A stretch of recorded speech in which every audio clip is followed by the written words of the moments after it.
جو یہ آپ صلی اللہ علیہ وسلم کی شفاعت کا کانسیپٹ ہے، کیونکہ یہی شفاعت کا کانسیپٹ آپ صلی اللہ علیہ وسلم سے آگے بڑھ کے لوگ باقی شخصیات کو بھی ایٹریبیوٹ کرتے ہیں. قیامت کے دن ہمیں وہ بچا لیں گے، ہمیں وہ بچا لیں گے، ہمیں وہ بچا لیں گے. مطلب اللہ میاں کو ہم نے بنا لیا ویلن کہ وہ تو بیٹھے ہیں بس دوزخ میں ڈالنے کے لیے. البتہ حضرت عیسیٰ بچا لیں گے، کرسچنز کہتے ہیں.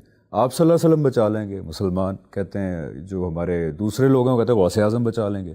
تو یہ جو شفاعت کا کانسیپٹ ہے آپ صلی اللہ علیہ وسلم کا، اس کو ذرا please once and for all اس پلیٹ فارم سے ایکسپلین کر دیں، کیا کانسیپٹ ہے؟ دیکھیے، اللہ تعالیٰ کی کتاب کا آپ مطالعہ کریں، پورا قرآن مجید جس چیز کے بارے میں آپ کو متنبع کرتا ہے، جس کے بارے میں ترغیب دیتا ہے، جس کی شرح و وضاحت کرتا ہے، پیغمبروں کا سلسلہ جاری فرمایا، وہ ایک ہی بات ہے، اور وہ کیا ہے؟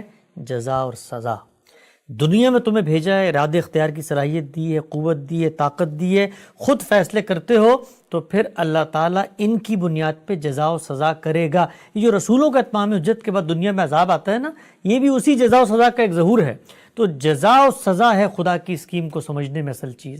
یہ جزا و سزا کس بنیاد پہ ہوتی ہے؟ اس بنیاد پہ ہوتی ہے کہ جو کچھ میں کروں گا میں بھگتوں گا، جو کچھ آپ کریں گے آپ نے بھگتنا ہے. قرآن مجید کے صفحے صفحے پر یہ پامال مضمون ہے کہ کوئی کسی کا بوجھ نہیں اٹھائے گا. وَلَا تَزِرُ وَازِرَةٌ وِزْرَ أُخْرَى، کوئی کسی کی گناہ کا وبال نہیں اٹھائے گا، کسی کو کسی کی نیکی نہیں پہنچے گی. یہ ہے بنیادی اصول. میرا پرچہ ہے، میرا امتحان ہے، جو کچھ کروں گا میں اس کا نتیجہ آگے مرتب کروں گا. یہاں تک بات بالکل واضح ہے.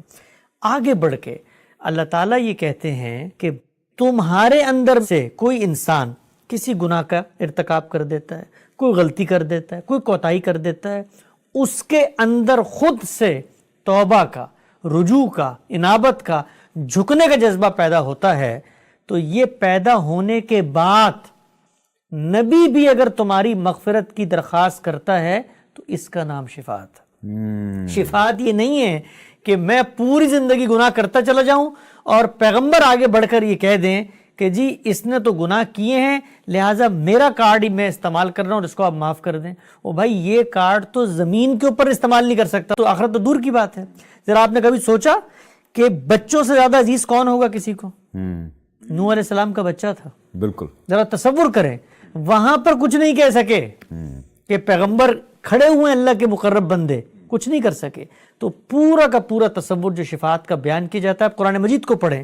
اللہ تعالیٰ کہتے ہیں کہ وہ لوگ جو گناہ کرتے چلے گئے اور انہوں نے توبہ نہیں کی، ان کی توبہ قبول نہیں ہوگی. یہ کرائیٹیریا ہے. تو یہ اصول ہے بنیادی. اس کے بعد قیامت میں عدالت لگے گی، لوگ کھڑے ہوں گے. دنیا میں بھی یہ کہا، رسول اللہ صلی اللہ علیہ وسلم نے خود کہا، قرآن نے کہا کہ بھائی توبہ کرو، استغفار کرو. ان کو کہو، منافقین کے بارے میں کہا کہ واپس لوٹ آئیں، تم اپنے گناہوں سے رجوع کرو تو پیغمبر بھی تمہارے لیے دعائیں کریں گے. پیغمبر بھی استغفار کی درخواست خود توبہ کرو پھر کریں گے دعائیں. یہ تھا کانسیپٹ. یہ کانسیپٹ ہے. اللہ تعالیٰ نے بتا دیا. وہ جو ہمارے یہاں رائج ہے نا، یہ تو دنیا کے اندر آپ صلی اللہ علیہ وسلم کو ہدایت دی نا، جو قیامت کے دن آپ صلی اللہ علیہ وسلم کی شفاعت، یہی شفاعت ہے. قیامت میں بھی یہی کچھ ہوگا. مجھ سے گناہ ہو گئے تھے، میں رجوع کا جذبہ رکھتا ہوں، اب میرا پیغمبر بھی میری سفارش کرے گا کہ یا اللہ بندہ نیک تھا، کوشش کی. اور یہاں پہ امپورٹنٹ چیز یہ ہائی لائٹ کرنا کہ اللہ تعالیٰ، کیونکہ قرآن میں بڑا کلیئرلی لکھا ہوا ہے، اللہ تعالیٰ کہتے ہیں اس دن کسی کی کوئی چون تک نہیں نکل سکے گی، سب چپ ہوں گے. بھائی اللہ نے شفاعت کا لفظ استعمال کر کے کہا ہے کہ ان کا یہ تصور ہے کہ قیامت میں بچ جائیں گے، ان کا کوئی شفیع ہوگا، ان کا کوئی حامی و ناصر ہوگا، ان کو بچا لے گا. میں بتانا چاہتا ہوں اس دن کوئی زبان بھی نہیں کھول سکے گا. صرف وہی لوگ بات کریں گے جس کو رحمان اجازت دے گا. اور رحمان کا قاعدہ قانون کیا ہے کہ وہ ایسے مغفرت نہیں کرتا. اس کے کچھ اصول ہیں، کرائیٹیریا ہے، پیرامیٹرز ہے. اگر یہی سب کچھ ہونا ہے تو بھائی پھر تو یہ گورکھ دھندا ہوا نا.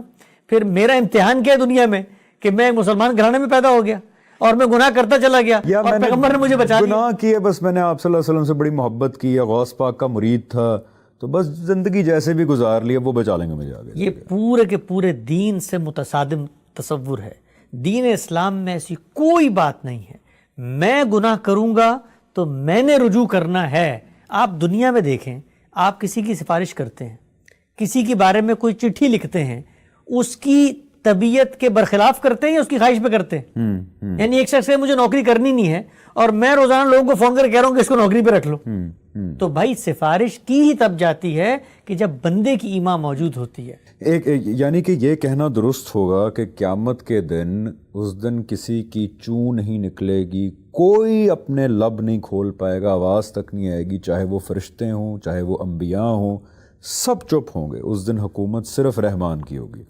اللہ تعالیٰ ایسے نہیں ہو سکتا کہ آپ کے گناہ آسمانوں تک پہنچے ہوں, آپ کی نافرمانیاں, اور اللہ تعالیٰ نے فیصلہ کر لیا ہو کہ آپ کو جہنم میں بھیجنا ہے, لیکن آپ صلی اللہ علیہ وسلم انٹروین کر دیں بیچ میں, یا پھر عیسائیوں کے نزدیک حضرت عیسیٰ انٹروین کر دیں, غوث پاک انٹروین کر دیں, حضرت علی گریبان پکڑ کے لے جائیں. یہ نہیں ہو سکتا. اللہ تعالیٰ کا فیصلہ ہو جہنم کا اور کوئی انٹروین کر کے آپ کو جنت کے اندر لے جائے. اللہ کی اجازت کے بغیر کوئی کلام نہیں کر سکتا. کلام وہی کرے گا جو اللہ کے اصول, ضابطوں, قاعدوں کے مطابق ہے. اللہ کے پیغمبر یہ بات جانتے ہیں.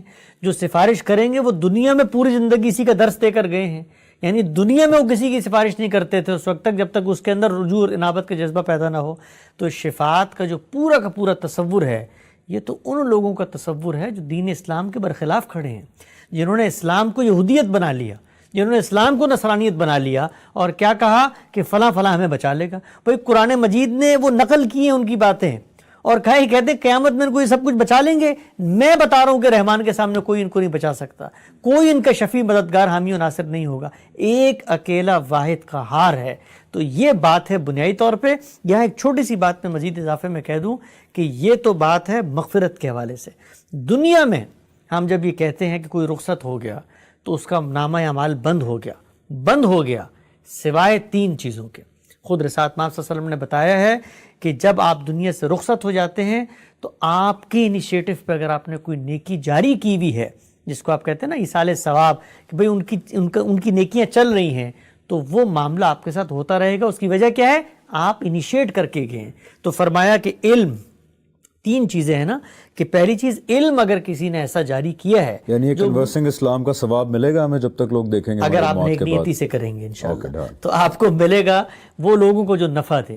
دوسرا صالح اولاد, یعنی اولاد میں بھی اصل میں آپ کیا کرتے ہیں؟ انویسٹ کرتے ہیں, آپ کی صلاحیتیں لگتی ہیں, آپ ان کی تربیت کرتے ہیں, اور وہ جو آگے نیکی کرتے ہیں اللہ تعالیٰ اس کا بھی کچھ حصہ آپ کی نیکیوں میں شامل فرمائیں گے. اور تیسرا یہ جو آپ اللہ کی راہ میں کوئی چیز خرچ کرتے ہیں, کوئی سبیل لگا لی, اس سے لوگ پانی پیتے چلے جا رہے ہیں, تو یہ اللہ کے ہاں آپ کی نیکیاں بڑھتی چلی جا رہی ہیں. تو وہ سب کچھ منقطع ہو جاتا ہے ابن آدم کا. رسول اللہ صلی اللہ علیہ وسلم نے بتایا سوائے ان 3 چیزوں کے. تو یہاں پر بھی کیا ہے؟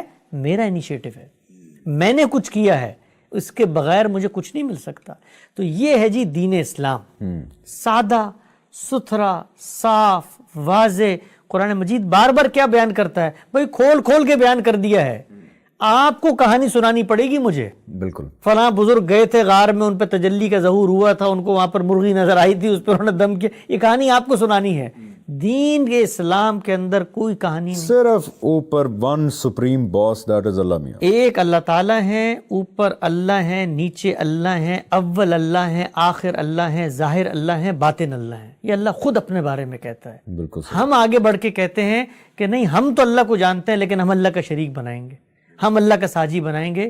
تو دین کی بنیادیں منہدم ہو جاتی ہیں جب ہمارے ہاں کسی بھی سطح پر شرک کا کوئی شائبہ بھی پیدا ہو جائے.